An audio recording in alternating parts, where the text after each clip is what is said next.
Hi అండి, good morning అందరికీ. ఇది వచ్చేసి మండే రోజు మార్నింగ్ మినీ బ్లాగ్ అనమాట. ఇంకా డైలీ రొటీన్ పనులు అయితే చేసేస్తున్నాను. ఈ పనులకు పెద్ద పేరు ఉండదు, కానీ కంపల్సరీగా చేయాల్సిందే, చేయకపోతే అవ్వదు కూడా.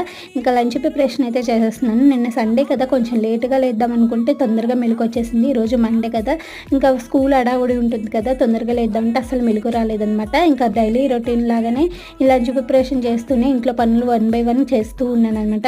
అలాగ ఒక పని దగ్గరే కూర్చుంటే అవ్వదు కదండి. ఇంకా లంచ్ ప్రిపరేషన్ చేస్తూనే ఇలాగ మధ్య మధ్యలో ఇంట్లో పనులు కూడా చేసేసుకోవాలి. అలాగే పిల్లలకి టిఫిన్స్ పెట్టాలి, స్నానాలు చేయించాలి, అలాగే నెక్స్ట్ వాళ్ళకి టిఫిన్ తినిపించాలి కూడా. మా బాబు అయితే అసలు తిండనమాట, మా అమ్మ అయితే తినేస్తుంది. కానీ అలానే ఇంకా ఎగ్ రైస్ అయితే రెడీ చేస్తున్నాను.